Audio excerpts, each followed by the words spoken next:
Trichy SP Varun Kumar மீதான அவதூறு கருத்துக்கும் எனக்கும் தொடர்பில்லை என நாம் தமிழர் கட்சி ஒருங்கிணைப்பாளர் சீமான் தெரிவித்துள்ளார். அண்மையில் செய்தியாளர்களிடம் பேசிய நாம் தமிழர் கட்சி ஒருங்கிணைப்பாளர் சீமான், திருச்சி மாவட்ட எஸ்பி வருண்குமார் ஜாதி வெறுப்புடன் செயல்படுகிறார். சாட்டை துரைமுருகனை குறிவைத்து திருச்சி எஸ்பி வருண்குமார் செயல்படுகிறார்.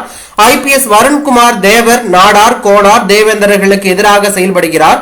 தேவர், நாடார், கோனார், தேவேந்திரர்கள் மீது வருணுக்கு பிறப்பு வெறுப்பு. ஐபிஎஸ் அதிகாரி வருண்குமார் ஜாதி வெறுப்புடன் செயல்படுகிறார் என்பதற்கு ஆதாரம் உள்ளது என கூறியிருந்தார். இதனால் நாம் தமிழர் கட்சியினர் திருச்சி மாவட்ட காவல் கண்காணிப்பாளர் வருண்குமார் ஐபிஎஸ் மற்றும் அவரது மனைவி வந்திதா பாண்டே ஐபிஎஸ் குறித்து சமூக வலைதளங்களில் ஆபாச கருத்துக்களை பதிவிட்டு வந்தார்கள்.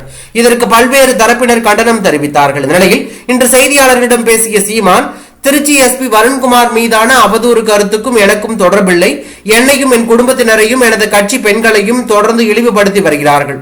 வருண்குமார் அவரது ஆதரவாளர்கள் தான் அவதூறு செய்கிறார்கள் என்று சொல்ல முடியுமா என கேள்வி எழுப்பினார். தொடர்ந்து பேசிய சீமான், கூட்டணி குறித்து தம்பி விஜய் தான் முடிவெடுக்க வேண்டும். செப்டம்பர் மாதம் தம்பி விஜய் கட்சி பணியை தொடங்குவார் என்று அவர் கூறியுள்ளது பரபரப்பை ஏற்படுத்தி உள்ளது.